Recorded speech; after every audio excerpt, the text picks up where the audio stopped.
On today's episode of the CLS Experience, we have a very special treat. He's the quantum physics and neuroscience educator. He's a master healer, researcher, and soulpreneur several times over. He's a highly sought after speaker, coach, and mentor who teaches his clients how to use the power of their own consciousness to turn obstacles into opportunities. He's the founder of the revolutionary quantum experience, taking the personal development world to a whole new level. He's just an overall juggernaut in all facets of life and a terrific human being. Please welcome the dynamic, brilliant, resilient spirit and soul having a human experience, Dr. Espen. How you doing, Dr. Espen? What an intro. Boom.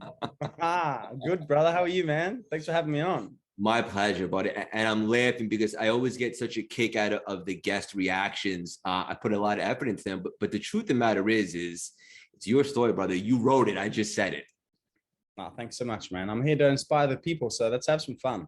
Yeah, 100%. And the audience is in for a real treat today because you and I could have chatted forever before we went on air. And, I've been diving deep into this quantum stuff and have collaborated with some of the world's greatest in it. But the way you personally articulate it, in my personal opinion, is the easiest to digest. So the audience is in for a real treat today. Before we dive around a little bit and get a feel for the journey, we're going to get a little weird. You ready for me? Let's go, man. Let's go. Dr. Espen, what is your superpower? I have a deep-seated spiritual, emotional reason to do what I do. I have such a huge why that it just makes me unstoppable. And that's a key to success in anything. I always say the greater the why, the higher you fly. Nailed it. I'm laughing because I just love you, but we could drop the mic right there, but obviously we're just getting warmed up. And it's so true. Like for anybody out there that is struggling or finds himself in a little bit of rut, always revert back to why you started in the first place and why you're doing this, right? That's the whole point. And you see, we can always work out the how to do this, how to do that. The how's not the problem, it's the why. That's why people give up, because you don't really have a strong enough why. My why is to raise consciousness to a point of critical mass after having gone through a whole bunch of trauma and living a really unconscious life in the past. So, that drives me every day to be able to make a difference in my life and in other people's life as well. So it's the why. Absolutely. This is just gripping. And I wanted to acknowledge you because I saw a quote that you posted. I believe it was someone recently, and it said something along the lines of this, and what you just said reminded me of it. The greater the challenge, the greater the hero. Exactly right. Exactly right. No one wants to watch a movie where it's just the average 9 to 5 and the person goes to bed and nothing really happens. The more trauma, the more drama, the more wow, the more we pay attention, the more we drive emotion, the more we get results in life. And I always say to people, it's just really, really important. And this is what I shared on Ninja Warrior when I did a couple of seasons there. It's not the obstacle that defines you. It's simply the questions that you ask. It's really simple. Either you will be asking the question, why is this happening to me? And this is, really easy to ask when the trauma or the drama or whatever first sets in, I am this way because of him or her. I am this way because of them, or anything external. But when we ask that question, why is this happening to me? Then we render ourselves a victim of the circumstance because it's happening to us. But if we just change the question to how is this happening for me, as I say, yeah, exactly. You go from being a victim of your history to a master of your destiny in the magic of the moment by just changing the question. Yes.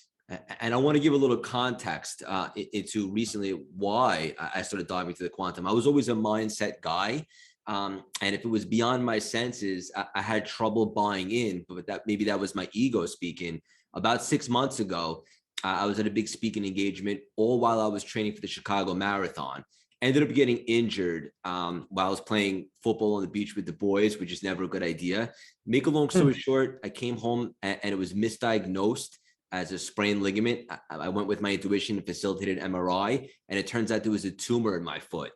And the old Craig, even a year ago, would have said, why is this happening to me? But just where I'm at today, as I continue to work on myself, I gave myself maybe an hour or two of a pity party, but ultimately I said, why is this happening for me? I'm not sure yet, but I'm excited to find out. Make a long story short, he got the surgery. The tumor came back benign. Thank God, and crutches, stitches, yeah, and all that. And although I wasn't able to run Chicago, which I was talking about, like I was going to shock the world, a little bit of ego there, if I'm being honest.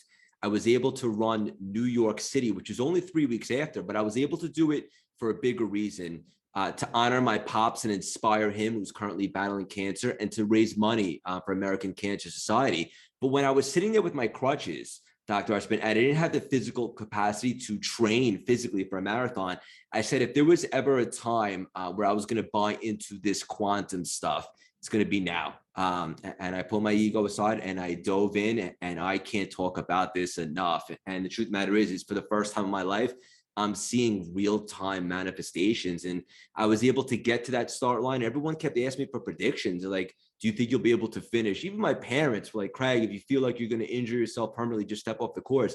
But because I was really diving in and starting to understand like the power of intention and frequencies and vibrations. And let me be honest, I still have trouble articulating it, which is why I'm so excited to talk to you. But I was somewhere. I was doing something different.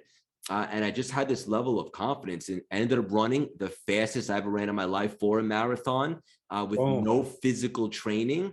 And I know that was a quantum experience. There's just no other way to, basically articulate it. And it's one of the reasons how I got into the quantum, and listening to some of your stuff. And I wanted to just give you some context and let you know how much I appreciate you. Oh, thanks so much, man. And God bless to your beautiful parents, and particularly your father with what he's going through. You know, a lot of people will be going through similar things. And that's why if we can all agree that there's going to be obstacles in life, there's going to be challenges in life. One, it unites us and it helps us bring compassion or empathy or understanding to each other. But two, it also brings us this higher state of awareness where we can say, hang on, what if there is a blessing? What if this terrible thing is an angel in disguise? What if? And I'm not saying you would want it or you would do it again, but I'm saying since it's already taken place, why don't we find the blessings as well? Yes. And that's that silver lining, right? Or the different perspective, or it even goes back to the difference between life is happening to us or for us. And because I had that mindset and I was able to complete that story arc of the tumor diagnosis to the marathon, I learned so much. Obviously, all the quantum stuff, but also shedding the ego, doing stuff for the right reasons, making it bigger than just us. And although that story arc completed, the real journey now begins with all this quantum stuff. And I wanted to ask you, because I asked, all the greats, and I'm curious to hear your answer. How would you personally describe the quantum and simplify it for everybody that wants to get involved, but they find it a little bit confusing and intimidating? What an awesome question, buddy. What an awesome question. Einstein said, if you can't explain it simply, then you don't understand it. Right? So it's the way I do this, I think, is in twofold. One, some listening will have a very analytical mind. There will be, very analytical in their thinking, masculine in their being. They need to understand everything. They need to quantify everything. They need to have evidence for everything, and then they can see it. And that's me, with what I used to do. I've got 3 degrees in science. I'm a qualified teacher, and so on and so forth as well. And also background in nutrition. I was a nutritionist as well. So I've spent a lot of my time, looking at the book, studying the data, looking at the quantifiable evidence for this. But then you have the other side as well, the more, call it the feminine or the emotional aspect, where you want to not just understand it or understand it, but you actually want to be able to experience it. You want to feel it. You want to, like you mentioned, bring it to life. And be able to have an emotional connection to it. So the way I explain this, which I'll do in just a moment, is really simple. And for those who are listening, it's probably a good idea to either one, if you're auditory like me, listen to this over and over and over again until you can actually share it with people. Nice. Because people will be asking, they'll be like, hang on, what is this quantum thing? What is this consciousness? What is this field of divine intelligence that has always been and will always be? And how can I explain it without coming across either too woo-woo, too spiritual, religious, or whatever? So what I do is I explain it in a scientific way but I give you the spiritual grounding within it. So you ready? Let's do this. All right, here we go. For those listening, feel free to listen over and over again. Feel free to take notes and write it down or draw a picture, whatever suits you best. I want you to imagine, Craig, that you are looking at your hand and you've got a really, really good microscope. Okay, so you put your hand. Now, of course, this hand can be anything.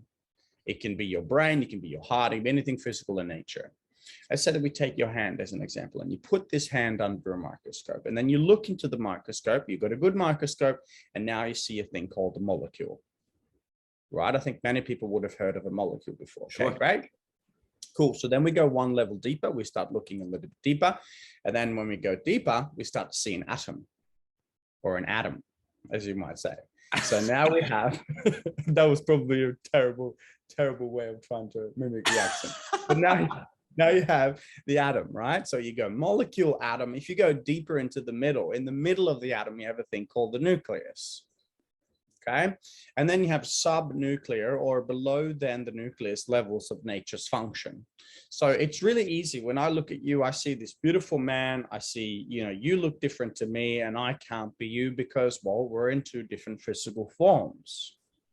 Okay, so we've established this physical presence. I mean, it won't take too much to explain to someone that, okay, I'm physical, you're physical. But the question is, are we only physical?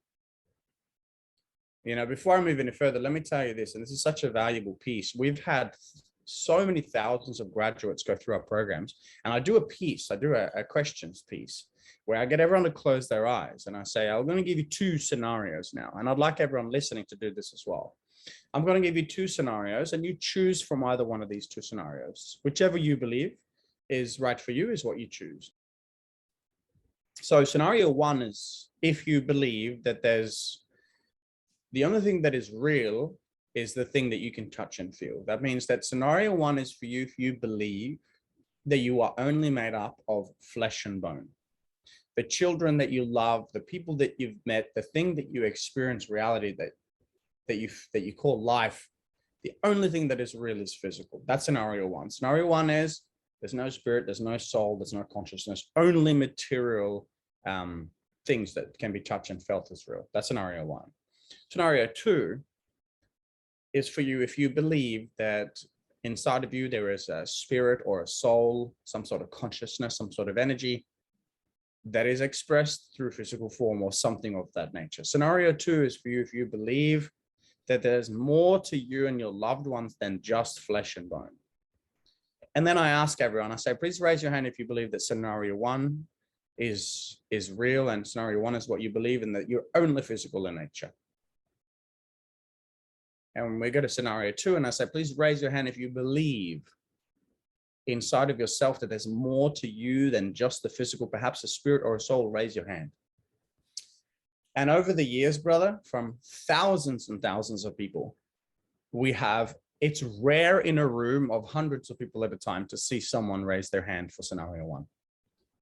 It's extremely rare. So let's call it 99% just this deep-seated belief within people that there is more to you, Craig. There is more to me. There is more to your father. There is more to the people that we love than just the physical. Okay, great. So we have that belief established as number one. Now, the first thing to understand is what we believe we will achieve. Okay, because our mind is listening. The cells and the trillions of actions that these cells take and make every second is listening. And of course, the quantum field is listening. So let's just feel into that belief. And then we get back to the scientific explanation of this.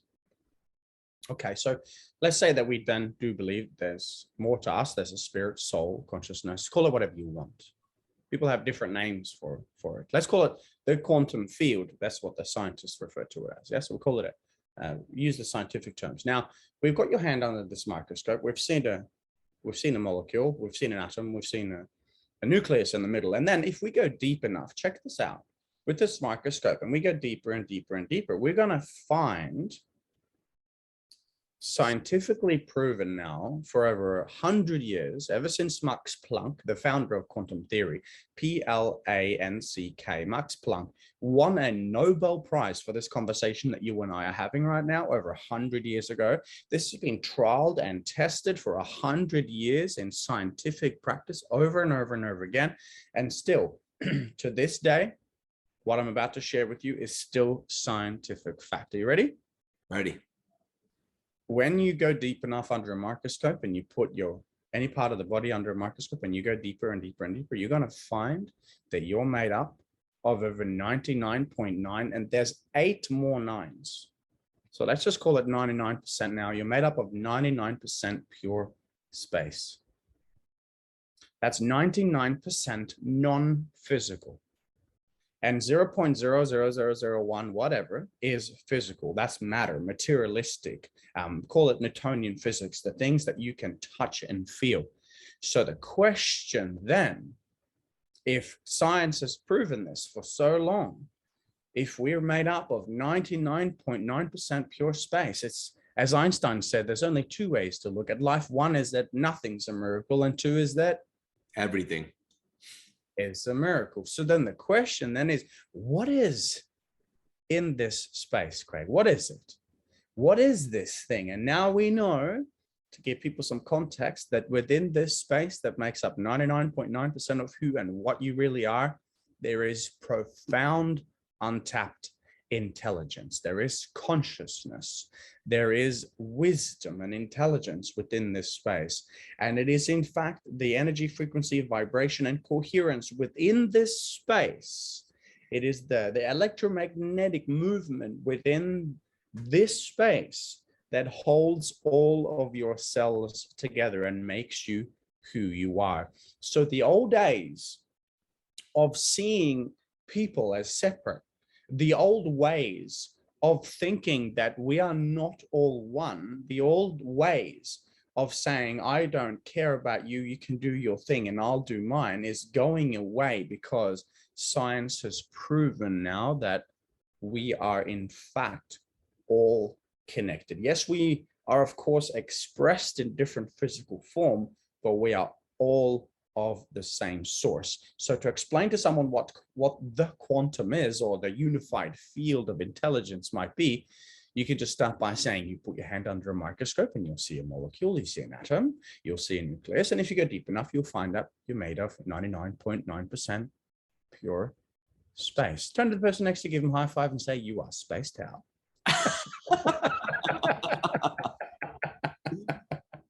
That's awesome. This is great. And I got to tell you, like, again, technology, the way you articulate and just tell a story, like, there's just something different about your style. I really appreciate it. I wish more people knew about you and your work in the States. I'm going to change that. Oh, bro, it was exciting. We had a full America tour booked just before the whole pandemic. Yeah. Yep. And so it's beautiful because we just, how's this happening for us? We just peeled back.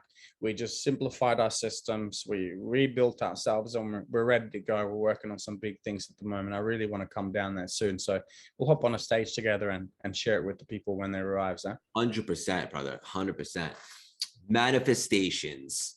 This word is thrown around a bit loosely these days. I didn't know what it meant or buy into it until I really did the deep dive and had the marathon experience. And now, I mean, I'm having like real time manifestations. But for the audience out there that's listening, in addition to you explaining the quantum, which makes perfect sense when you break it down like that, what does it mean and how can somebody facilitate manifestations? Awesome question. This is one of my favorite questions. And I just want to be honest with you. I stuffed this up for 15 years. Okay. Like many of your listeners, I would imagine, I was going about life in, let's call it this. Let me give you a demonstration. This kind of goes like this. Imagine that you want better health. Okay. You want better wealth. You want better relationships. You want to be happy, whatever. And you go around saying, let's take money, for example, finances. Okay, so you go around saying, I want $1 million, I want $1 million, I want $1 million, I want $1 million. And, you look at the old secret and power of manifestation, for example. I'll tell you a very interesting story about that as well, because it's such a powerful principle. Yes, the law of attraction is real. It's the third of the 12 universal laws. And guess what, Greg? We just talked about the first one, the law of oneness. We've already talked about that within the unified field discussion. But there are 12 universal laws. Most people don't even know what they are. When we can study that, and you can just Google the 12 universal laws, YouTube, the 12 universal laws, and they'll come up. You need to learn about these because you know about gravity and it's very useful. But if you don't know about the other ones, you will not be able to manifest or co-create with source the things that you want to have materialize in your life. So that's a good place to start. Now, what I was doing is I was kind of saying, I want $1 million, I want better health, I want a beautiful relationship, I want to find a special one, I want to be super happy, I want to have the fittest body, whatever. And it didn't materialize. And then I'd go into it with, I don't know about you, but I was very masculine in my life growing up. I was, emotionally unavailable. I was, from the trauma that I had growing up, I was super strong in the body, super strong in the mind, incredibly weak in my emotional and spiritual essence. And so most people, and here you go, check this out. So most people go about life trying to manifest with, the intention and the repetition. I want $1 million, I want $1 million, and writing it on the board and, calling it to life by speaking it. That is only, and here's the real secret, as far as I'm concerned, there's a real secret. They only use one of the two parts of the equation. You see, in science, if you peel back the curtain of the physical veil, you will see that we are all made up of electromagnetic fields. You may refer to this as a torus field, TORUS, or the toroidal field. This whole planet is an electromagnetic being. It has a north pole and a South pole. A plus and a minus, a positive and a negative. A question for you, bro. If you have a battery with two pluses, are you going to get any power out of that? No. Exactly right. Two minuses, any power out of that? No. Exactly right. So within our aspects of the human experience, within the aspects of manifestation, it is no different. The problem that we have is that we go about life normally using only one side of it. So I'll try and break it down for you. There's a positive and a negative, a plus and a minus. The positive, if you will, call it the electric. Okay, the negative, call it the magnetic. Or the positive, call it the thought or the intention. Yes, the masculine part of it, the electric signal, which is the I want $1 million, I want $1 million, the thought of it, the creative aspect of it. And then you have the other aspect, which is the feminine aspect, the magnetic aspect. Call it the mind and the heart. Okay. Now, the interesting thing, if you look at the research, the Heart Math Institute found that the heart magnetically was 5,000 times more powerful than the brain. Okay, they found the same in the University of Kassel, the research of Germany, that the heart magnetized is 5,000 times more powerful. Now, what does a magnet do? Tracks. Yeah, it attracts, just draw things into it. So what we are doing wrong, check this out. I'll give you an example. We go, I want $1 million, I want $1 million, I want $1 million. That's the thought. Are you with me? Yep. That's the intention. That's the seed. But the emotion, check this out. The emotion is, shit, I need money to pay my bills.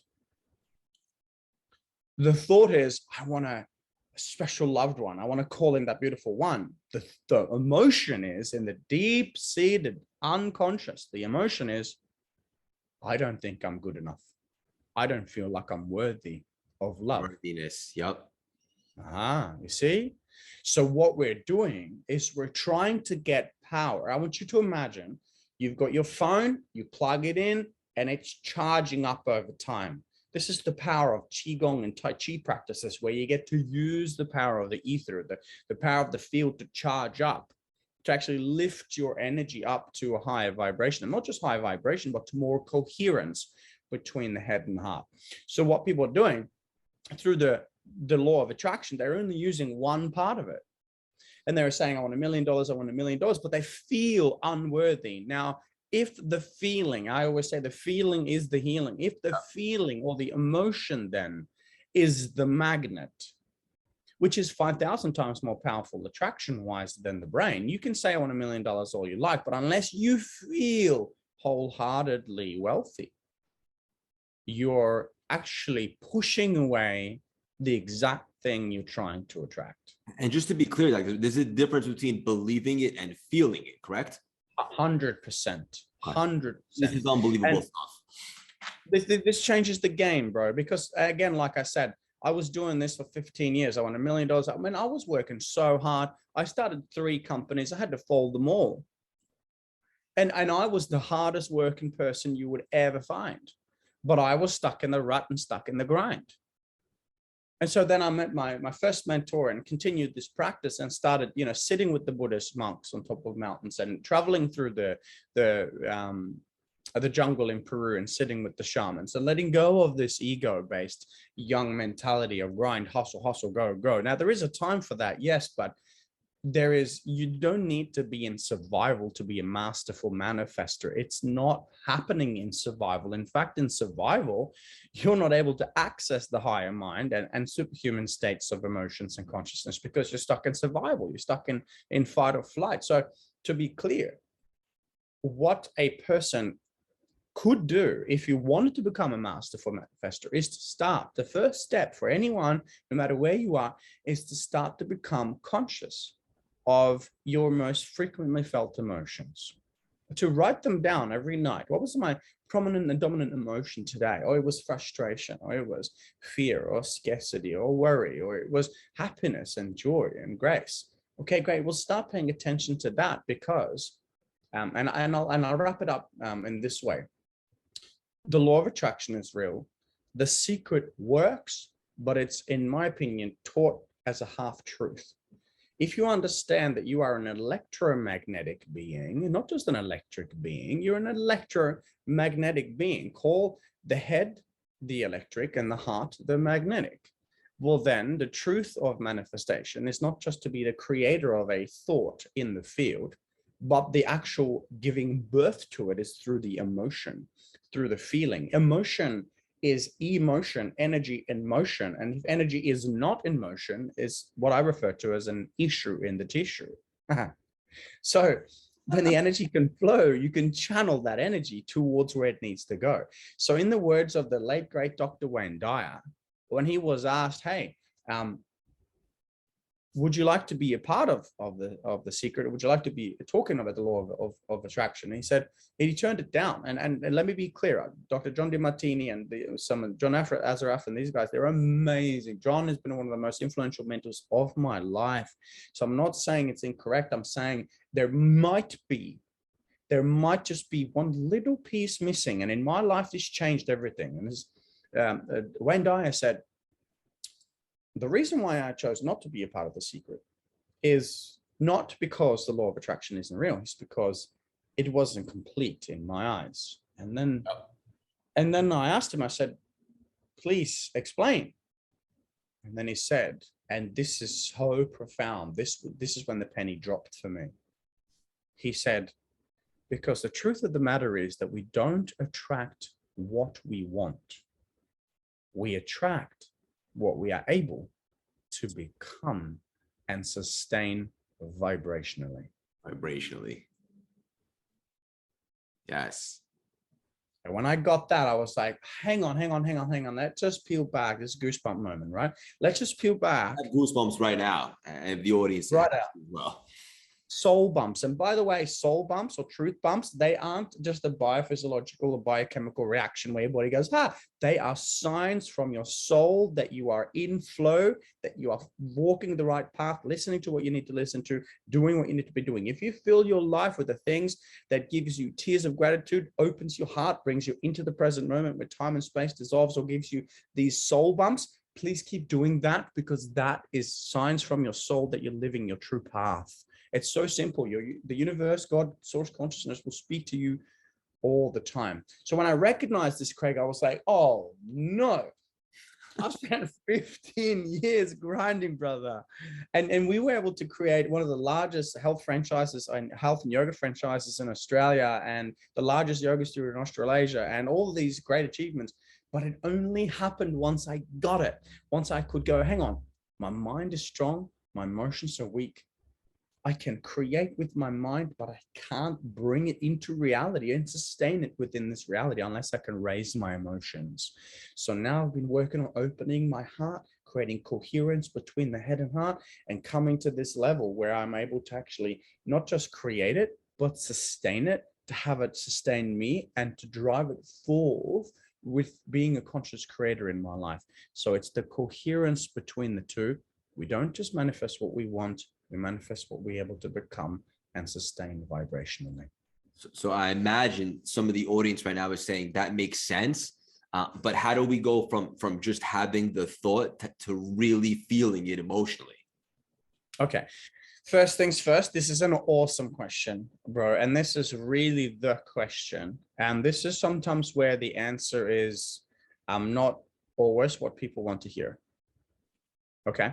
The honest truth, is that if you go back in time and you experience your life, particularly as a child, we call it the imprint period in human psychology, between the age of 1 to 7.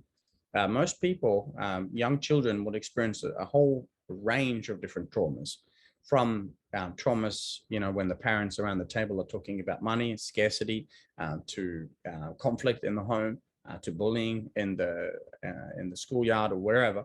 And all these traumas, and it's not just the age of 1 to 7, but that's where the entire program is built. But the truth is that through the past, we've had traumas.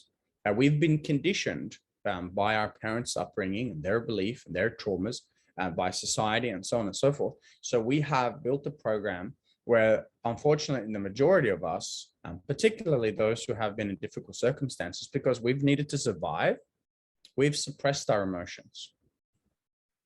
And we've suppressed them to the point where we are disconnected from ourselves.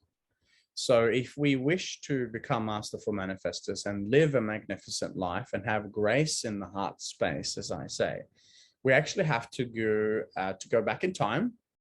And as I say, we've created this in our events, so you can go back and sit in a seminar, in a common, almost like a ceremonial sense. We do it without there's no religion involved. It's just scientific and spiritual concepts of what we call holding space. Yeah. So we take our students back, and we are actually then going through a scientifically backed curriculum where we go into the #1 block in each area of life. We help our students in 3 days face their greatest fear, get rid of their #1 source of guilt. Most people don't know this, but shame and guilt vibrates at the lowest frequency on the Hawkins scale of consciousness. 0 hertz is death, and they're at 30 and 20 hertz. I actually heard that recently, and it makes sense. And most people have no idea. We go around every day having things that we're guilty about and feeling shame about. And it's fires and wires in the unconscious mind brings forth this closed heart, of which we aren't, well, we are able to create. Like, let me be clear. You can create. You just don't create the things that you want, because you don't want to create more things to be feeling guilty or ashamed for. So we collapse in 3 days. We collapse fear, guilt, shame, grief, sadness, and anger, lies, illusion, desperation, disconnection, and stress. Once these channels have been opened, once we're able to let go of the issues in the tissues, the incoherence or the lower frequency of these emotions, we're able to then build conscious lives by our own design, where we're actually able to live the life that we're supposed to live. Most people live lives of quiet desperation, like Henry David Thoreau said, because we think we should be living lives in certain ways that would please everyone else. But then we go guilty of that for a very long time. Crazy, right? And I did too. And for those listening, feel into this right now. Are you really waking up in the morning with joy and excitement in your heart? Do you have the kind of conversations that you have? And are you able to dance at the bus stop? Or do you need to have 5 cocktails to dance at the bus stop? Like, are you able to express yourself, to be with yourself, to shine? And for many people, unfortunately, the answer is no. So what do we do? Okay, Craig, let's go back. Let's sit with the trauma. Let's sit with the wound. Let's heal it in that moment in sacred scientific space so that we can then re-enter our lives with an open heart and not have these suppressed emotions coming up and actually manifesting from that lower frequency. This is gold. And for the audience, run that back, grab the journal, grab the pen, and write all this down, because it's complicated, but it's not, right? Like this, I understand that this is because we've been conditioned for so long to be a certain way that we kind of lost our, like, to be aware, right? And when I really made some big transformations, it was because I really became aware of blocking out all the interference. And I know it's like you said, like, we're meant to be abundant and multimillionaires, all that stuff, but it's the negativity and the interference that we have to create systems to kind of block out, right? Yep, exactly. And even, when you, if you and when you are able to work on yourself and you recognize that your business and your finance is in direct proportion to your level of consciousness. Your happiness and health is in direct proportion to your level of consciousness. Your relationships and the way you interact with other human beings is in direct proportion to an open heart or closed heart. We let people in or push them away. You hear this all the time. Oh, I still want to find the special one. But every time you meet someone, you push them away. Why? Because you're terrified of being heartbroken. It makes sense. So why don't we go back and heal that fear and allow the heart to open so you can finally call in that special one? Why don't we break the fear, the unconscious seated belief that 97% of thousands of our graduates have, which is terrified of money. They want more money. But if you go back to their earliest memory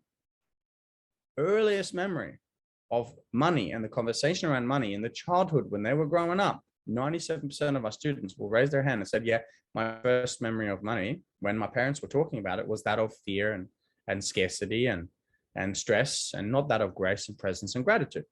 Okay, well then guess what? Have a look at your life now. Do you still feel the same emotions? 97% of our students raise their hand and say yes. So yes, they want more money, but they're terrified of it. They're actually unconsciously pushing it away because they're terrified of what it could do. And even though they get more and more and more, they're still living in scarcity because they haven't dealt with the underlying vibrational wound. And again, just to be clear, these processes that I'm talking about, this works for every single person, every single time. It's not rocket science. As you say, it may sound complex.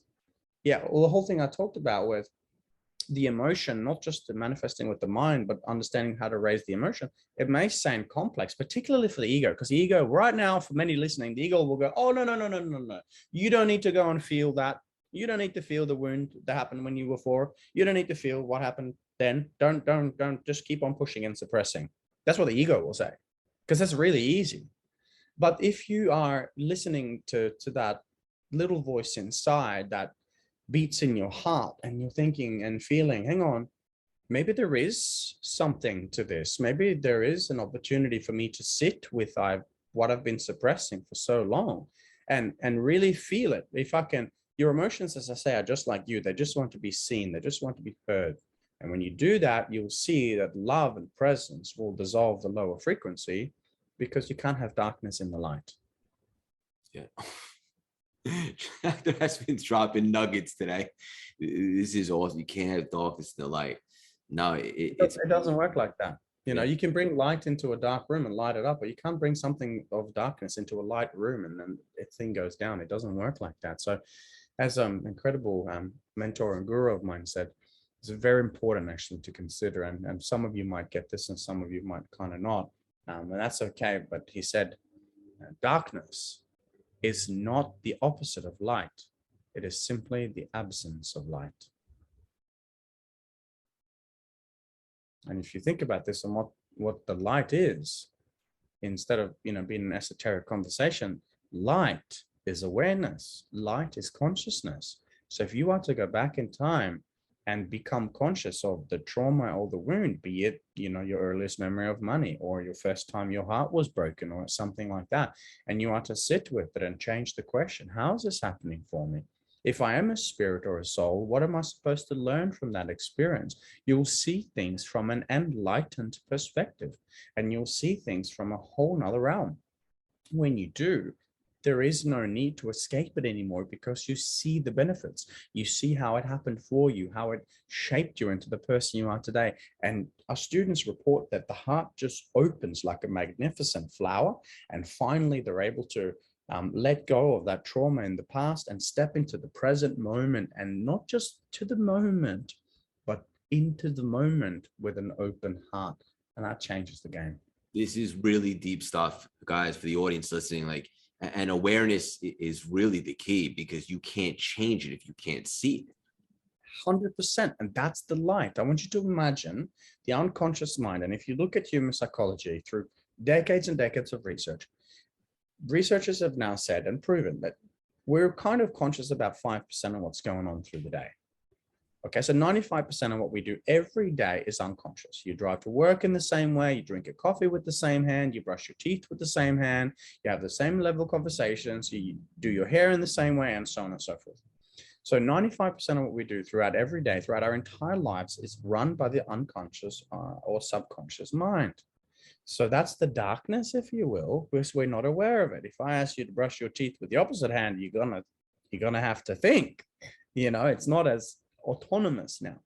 So similarly then, if you imagine a dark room, that's the unconscious mind, and a flashlight, that's the conscious mind. That's when you can see what is in that dark room.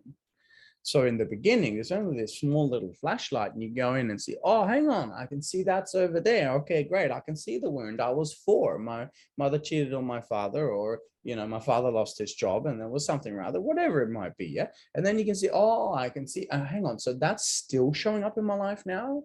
Wow. And then suddenly you have a bigger and a bigger and a bigger light. And now you become more and more conscious of the thoughts, patterns, indoctrinations, behaviors, beliefs, limiting beliefs, all of which, and you can upgrade them and change them to what you want them to be, to serve your greater purpose, to live a magnificent life. So that's what I mean when I say the light. It's not esoteric. It's more so, what if, as I say, the top is just the bottom of your potential. And what if you could actually become conscious of the things holding you back and be able to co-create a life that you want to live consciously?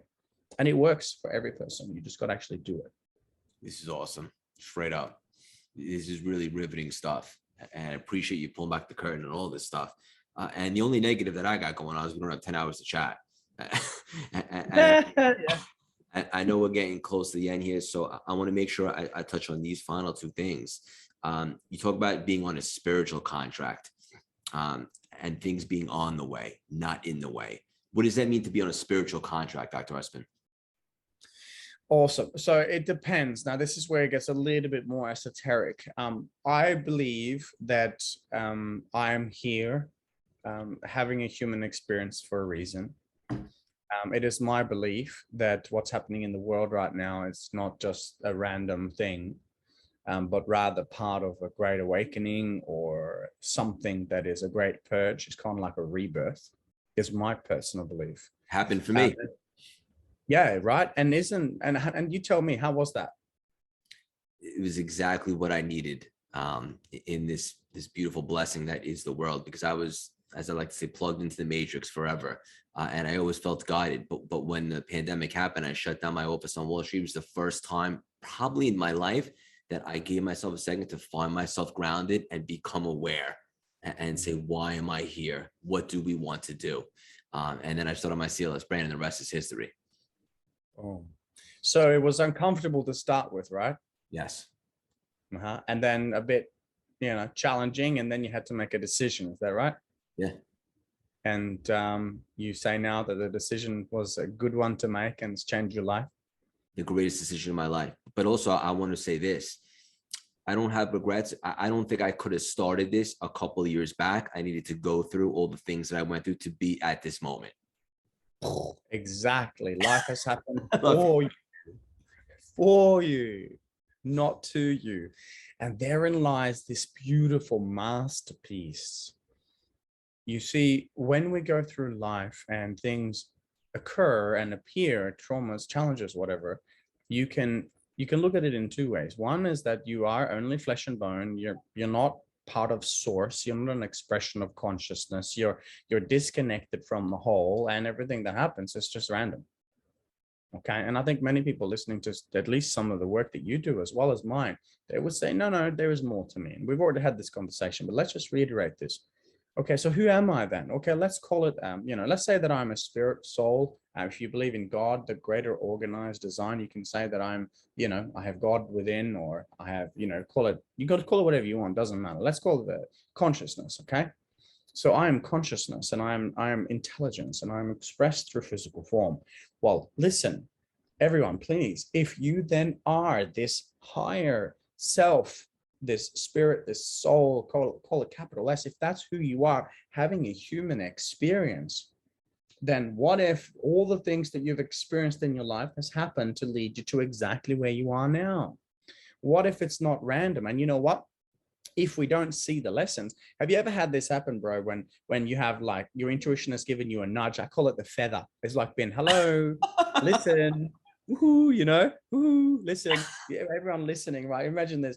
You've had something come into your life and just giving you a nudge and giving you a nudge. And if you haven't listened to it, the messages have become louder, haven't they? Right. So I call it going from a feather to a bit of a, slap to a Mack truck. Right. And the Mack truck arrives when the universe, source, or whatever is trying to tell you, hey, listen, stop, breathe, sense, feel, pay attention. And so when you go through life, there's two ways to see it. One, it's random, there's no intelligence within it. It's just you as a physical being, and that's it. Okay. And most people go, no, there's more to me than that. Okay. What if you are the hero that you've been waiting for by being alive in the human experience? And by the way, brother, let me just share this with you. Many incredible wisdom teachers have shared with me, particularly in the last year and a half, that, and if you aren't spiritually inclined, feel free to disregard what I'm about to say, but this was a profound goosebump moment for me. They said souls have fought for an eternity to incarnate into this human experience. This is the great awakening of humanity, where the darkness and the corruption and the lies and the things that are going on in the world. Now, I'm not a conspiracy theory, I'm just a based guy. I'm just saying, we know that there are lies, we know that there is corruption, we know that there is darkness. And they said, this is the time people have been waiting for to be alive in, because this may be, depending on what you believe, the great awakening of this, where you leave Wall Street because it didn't serve you, where you go through the challenges because you had to grow, where you step into a new reality of doing what you love and loving what you're doing in the service of others and in the service of yourself. Every single person listening, you have something within you that no one else has. And when a flower grows, he and she doesn't grow and look at the other flower and go, oh no, I should shrink because he and she is so beautiful. They both rise to the light and they both shine together. And that's what we're born to do. So when you're talking about a soul contract, I believe that we're spirits and souls having a temporary human experience. And the purpose of our lives is to live our lives from the heart in joy. On the Hawkins scale of consciousness, joy vibrates at 540 hertz. That is higher than love. I call it love and above. It is more profound, frequency based than love. So really, you might ask, how do I become enlightened? How do I live? What is this? Just have fun. Live from your heart space, be in joy, and you will truly be able to live a magnificent human experience. And if you then want to go and serve others, that's magnificent. But that's really as easy as it is. Just be in joy. Bang. This really is awesome. No, but it's so true. And I can confirm, because I spent so long trying to find myself. And now that I have, it's like, people ask me every day, like, what are you so happy? Like, what are you on? Like, how are you so excited? Exactly. Because trust me, like I spent 35 years looking, trying to find myself and so forth. And now that I'm doing what I love, this isn't work to me. Like I genuinely love this stuff. Like if I had $1 billion in the bank, which I don't yet, I'd still be doing exactly what I'm doing right now, specifically having this conversation with you. And I think a lot of people, they don't understand that. They don't think it's achievable for them. And it's one of my missions to let them know that it sure is. It sure is, and every single person deserves it, and that's the key, because most people are afraid. It's like, hey, look at Craig and Espen, I can't do that. Oh yes, you can. In fact, what you can do, we can't do. That's right. Because you have something so unique that we could only be the poorest replica. You are DNA, retina, fingerprint specific, and for those on a mission, there is no competition, because no one can compete with the uniqueness of you. I laugh because I get so giddy speaking to you, brother. You speak to my soul. And again, I want to acknowledge you. There's a lot of people out there that do the quantum work and stuff like this. But for the audience, guys, if you're not familiar with Dr. Espen until now, do a deeper dive. In fact, for the very first time ever in the history of the CLS Experience, north of 1 million downloads now, we're going to end it on a cliffhanger. Where we're gonna have to do one of two things: bring Dr. Espen back for a sequel, or you're gonna have to go check out his content to get the answers. I'm curious, and don't give the whole answer. I want to know when all this stuff clicked for you, that you really became aware. Was it with the big motorcycle accident, or was it something else? It was primarily through the accident. Yeah. And you mentioned in the beginning that, you know, the greater the challenge, the greater the hero. And so right now I'm speaking to everyone listening in the trauma that has been your pit.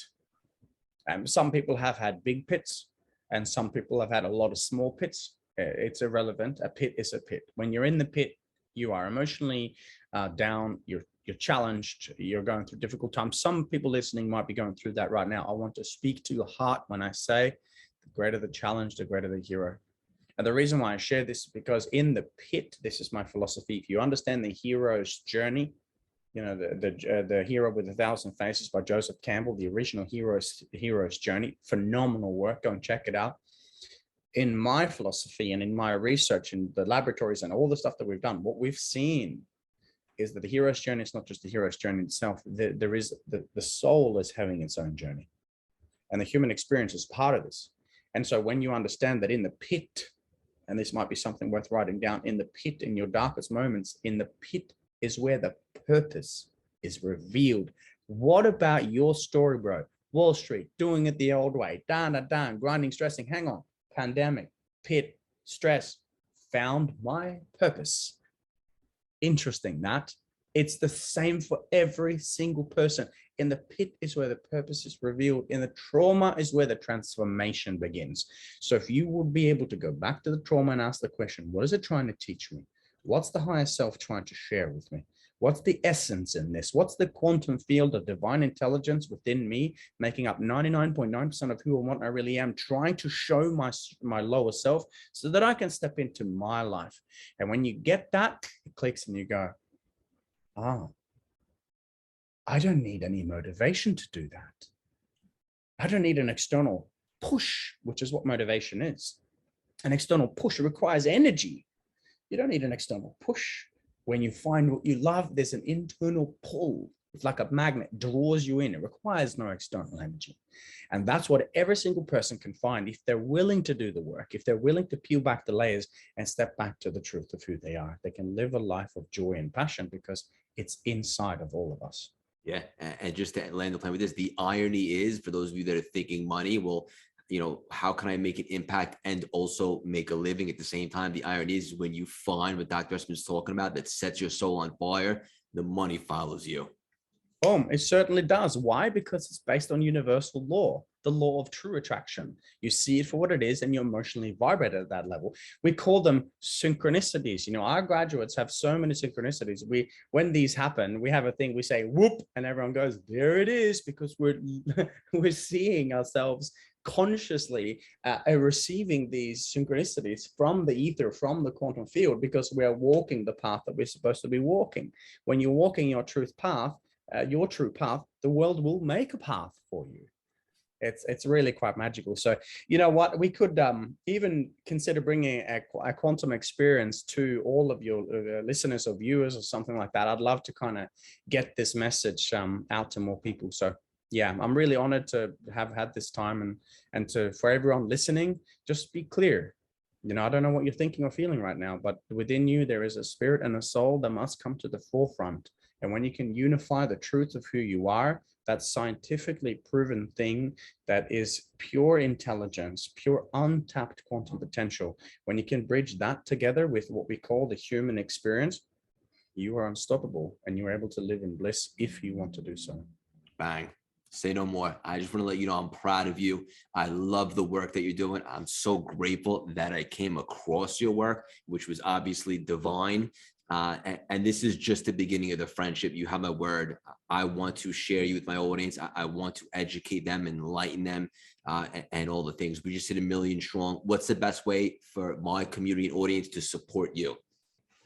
Go to drespen.com. That's DRESP for Peter, E for Echo, N for November, drespen.com. Have a look and reach out to us if you have any questions. And thank you, bro, for the work that you're doing. You know, sometimes. Go ahead. What did you say? Whoop. I was just going to say, how can I personally support you? Man, honestly, the only thing you've got to keep on doing is doing what you're doing right now. Like you, and for those of you who haven't seen this on camera, like this man is glowing. You are absolutely shining. And this is really what every single person needs to do. If you can just continue to do what you do now and inspire people and live your life, mate, you are going to make such a dent in the universe. And I know you're already on your way doing that. And so my question is, what if everyone listening could be doing that? Not like this, but in their own way, to even just inspire your family. It is possible. So for you to do anything, well, what we could do is we could run a quantum experience for all of your people for free. That would be pretty cool. But apart from that, just be you, man. Done. Say no more. Love the conversation. I knew it would be special, but this was epic and iconic. For the audience listening, if you love the conversation, all we ask is that you share it, tag Dr. Espen. We'll both reshare it and so forth. Dr. Espen, I want you to know you're the definition of resilience, great heart, spirit, soul, and perspective. You're making the world a better place by helping others turn trauma into transformation and heal from within. You are a pivotal part in the awakening of humanity, impacting millions of lives worldwide. You lead by example and are a role model and beacon of hope for anyone coming up to their big goals and aspirations. I could personally guarantee your best is yet to come. Keep on spreading your wings and making your mark on this world. So much love and respect for you. Thank you so much for stopping by and dropping these priceless nuggets today, my friend. Thank you so much. And I'm simply a mirror and reflection of yourself as well, my friend. All of me loves all of you. Thanks, everybody, for listening. That was epic. Thank you so much. Oh, it was a little different. Like I told you, we have a lot of fun, but straight on man to man, I'd love to build a friendship, love to do some more things, support you any way I can. It was a tremendous conversation. That was awesome, bro. I'm so proud of you. That's such a cool journey from Wall Street to what you're doing right now. That's the essence of the hero's journey, dude. You're going to be very, very, very successful. I'm really proud of you.